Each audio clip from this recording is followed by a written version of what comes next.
And we continue with the overview for the 7 habits of highly effective people. It says you want to have your way or you want to be liked. But what happens meantime to the goose? What sense of responsibility, of self-discipline, of confidence in the ability to make good choices or achieve important goals is a child going to have a few years down the road? And what about your relationship when he reaches those critical teenage years, the identity crisis? Will he know from his experience with you that you will listen without judging? That you really deeply care about him as a person? That you can be trusted no matter what? Will the relationship be strong enough for you to reach him, to communicate with him, to influence him? Suppose you want your daughter to have a clean room. That's P, production, the golden egg. And suppose you want her to clean it. That's PC, production capability. Your daughter is the goose, the asset that produces the golden egg. If you have P and PC in balance, she cleans the room cheerfully without being reminded, because she is committed and has the discipline to stay with the commitment. She is a valuable asset, a goose that can produce golden eggs. But if your paradigm is focused on production, on getting the room clean, you might find yourself nagging her to do it. You might even escalate your efforts to threatening or yelling. And in your desire to get the golden egg, you undermine the health and welfare of the goose. Let me share with you an interesting PC experience I had with one of my daughters. We were planning a private date, which is something I enjoy regularly with each of my children. We find that the anticipation of the date is as satisfying as the realization. So I approached my daughter and said, "Honey, tonight's your night. What do you want to do?" "Oh, Dad, that's okay," she replied. "No, really," I said. "What would you like to do?" "Well," she finally said, "what I want to do, you don't really want to do." "Really, honey?" I said earnestly. "I want to do it no matter what. It's your choice." "I want to go see Star Wars," she replied. "But I know you don't like Star Wars. You slept through it before. You don't like these fantasy movies. That's okay, Dad." "No, honey, if that's what you'd like to do, I'd like to do it." "Dad, don't worry about it. We don't always have to have this date." She paused and then added, "But you know why you don't like Star Wars. It's because you don't understand the philosophy and training of a Jedi Knight." "What?" "You know, the things you teach, Dad. Those are the same things that go into the training of a Jedi Knight." "Really? Let's go to Star Wars." And we did. She sat next to me and gave me the paradigm. I became her student, her learner. It was totally fascinating. I could begin to see out of a new paradigm the whole way a Jedi Knight's basic philosophy and training is manifested in different circumstances. That experience was not a planned P experience. It was the serendipitous fruit of a PC investment. It was bonding and very satisfying, but we enjoyed golden eggs too. As the goose, the quality of the relationship was significantly fed. And our next category, organizational PC. One of the immensely valuable aspects of any correct principle is that it is valid and applicable in a wide variety of circumstances. Throughout this book, I would like to share with you some of the ways in which these principles apply to organizations, including families as well as to individuals. When people fail to respect the P/PC balance in their use of physical assets in organizations, they decrease organizational effectiveness and often leave others with dying geese. For example, a person in charge of a physical asset, such as a machine, may be eager to make a good impression on his superiors. Perhaps the company is in a rapid growth stage and promotions are coming fast. So he produces at an optimum levels, no downtime, no maintenance. He runs the machine night and day. The production is phenomenal. Costs are down and profits skyrocket. Within a short time, he's promoted. Golden eggs. But suppose you are his successor on his job. You inherit a very sick goose, a machine that by this time is rusted and starts to break down. You have to invest heavily in downtime and maintenance. Costs skyrocket.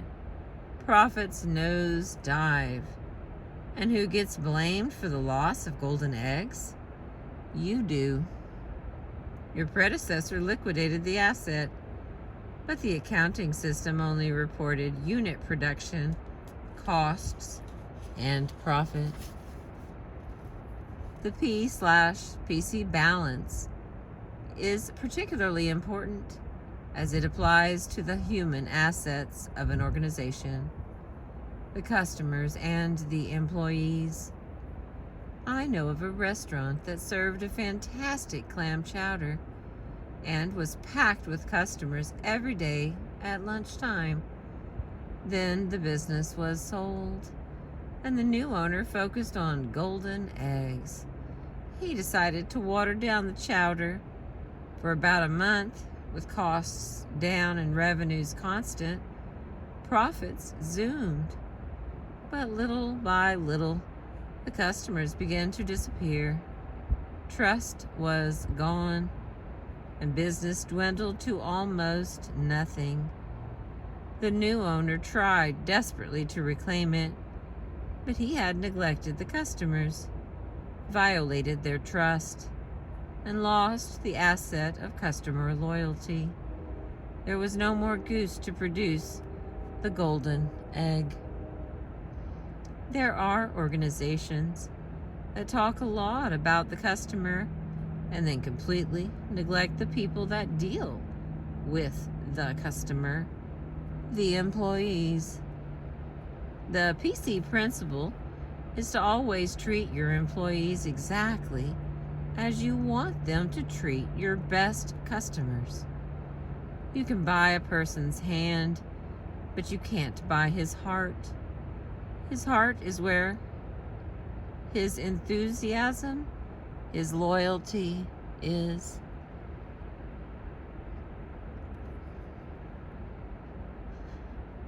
You can buy his back, but you can't buy his brain. That's where his creativity is, his ingenuity, his resourcefulness.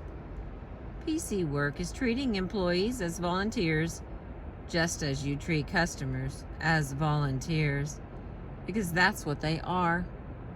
They volunteer the best part, their hearts and minds. I was in a group once where someone asked me, "How do you shape up lazy and incompetent employees?" One man responded, "Drop hand grenades." Several others cheered that kind of macho management talk, that shape up or ship out supervision approach. But another person in the group asked, "Who picks up the pieces?" No pieces. "Well, why don't you do that to your customers?" the other man replied. "Just say, 'Listen, if you're not interested in buying, you can just ship out of this place.'" He said, "You can't do that to customers." "Well, how come you can do it to employees?" "Because they're in your employ." "I see.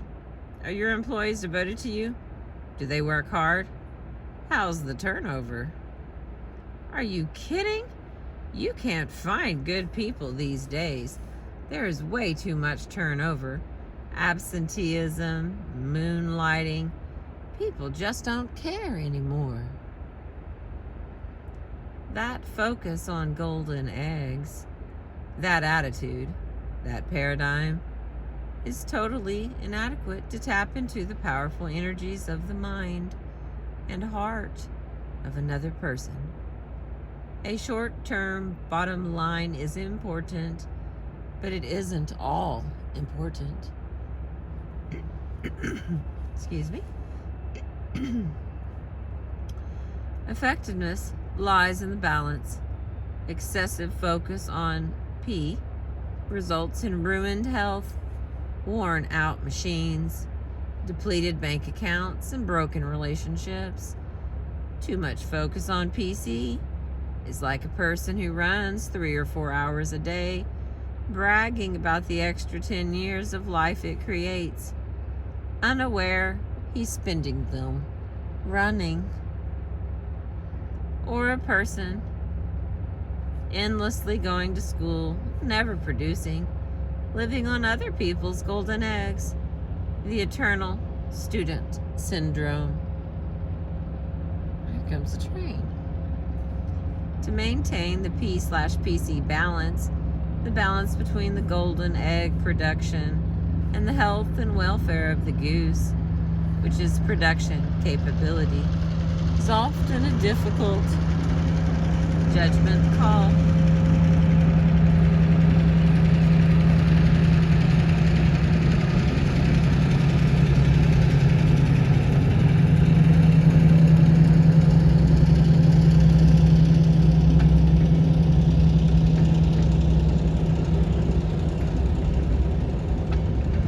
But I suggest it is the very essence of effectiveness.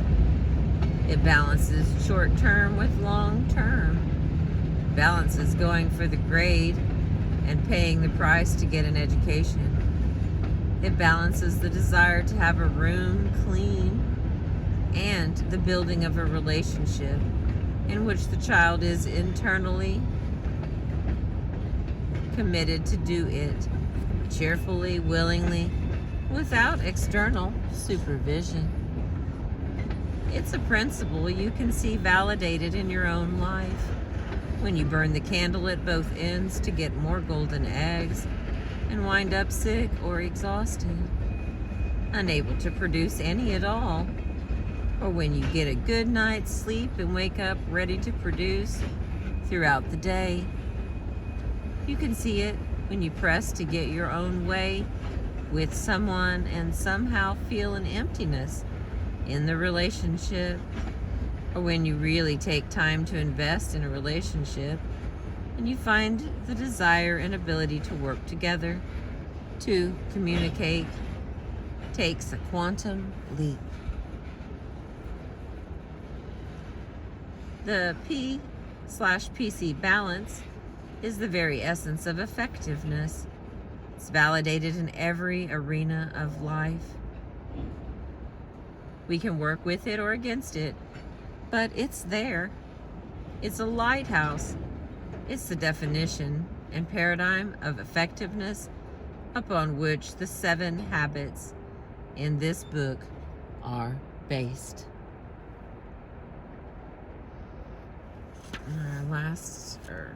Next one. How to use this book. Before we begin work on the 7 habits of highly effective people, I would like to suggest 2 paradigm shifts that will greatly increase the value you will receive from this material. First, I would recommend that you not see this material as a book, in the sense that it is something to read once and put on a shelf. You may choose to read it completely through once for a sense of the whole, but the material is designed to be a companion in the continual process of change and growth. It is organized incrementally and with suggestions for application at the end of each habit, so that you can study and focus on any particular habit as you are ready. As you progress to deeper levels of understanding and implementation, you can go back time and again to the principles contained in each habit and work to expand your knowledge, skill, and desire. Second, I would suggest that you shift your paradigm of your own involvement in this material from the role of learner to that of teacher. Take an inside-out approach excuse me, and read with the purpose in mind of sharing or discussing what you learn with someone else within 48 hours after you learn it. If you had known, for example, that you would be teaching the material on the P/PC balance principle to someone else within to someone else within 48 hours, would it have made a difference in your reading experience? Try it now as you read the final section in this chapter. Read as though you are going to teach it to your spouse, your child, a business associate, or friend today or tomorrow, while it is still fresh, and notice the difference in your mental and emotional process. I guarantee that if you approach the material in each of the following chapters in this way, you will not only better remember what you read, but your perspective will be expanded, your understanding deepened, and your motivation to apply the material increased. In addition, as you openly, honestly share what you're learning with others, you may be surprised to find that negative labels or perceptions others may have of you tend to disappear. Those you teach will see you as changing, growing person, and will be more inclined to be helpful and supportive as you work, perhaps together, to integrate the 7 habits into your lives. All right, I have one more page and a half here as the sun goes down, and we will be done with the overview chapter. What you can expect. In the last analysis, as Marilyn Ferguson observed, no one can persuade another to change. Each of us guards a gate of change that can only be opened from the inside. We cannot open the gate of another, either by argument or by emotional appeal. If you decide to open your gate of change, to really understand and live the principles embodied in the 7 habits, I feel comfortable in assuring you several positive things will happen. First, your growth will be evolutionary, but the net effect will be revolutionary. Would you not agree that the P/PC balance principle alone, if fully lived, would transform most individuals and organizations? The net effect of opening the gate of change to the first 3 habits, the habits of private victory, will be significantly increased self-confidence. You will come to know yourself in a deeper, more meaningful way. Your nature, your deepest values, and your unique contribution capacity. As you live your values, your sense of identity, integrity, control, and inner directedness will infuse you.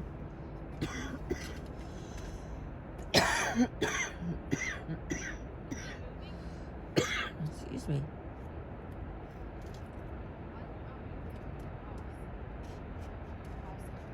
Ooh. I got a little choked up there. Sorry about that.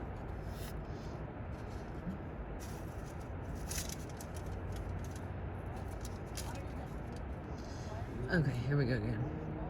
As you live your values, your sense of identity, integrity, control, and inner directedness will infuse you with both exhilaration and peace.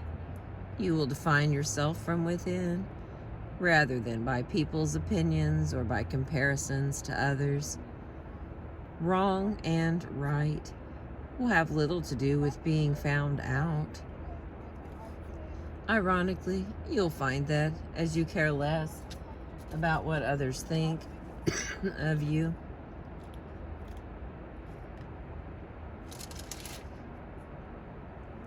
you will care more about what others think of themselves and their worlds, including their relationship with you.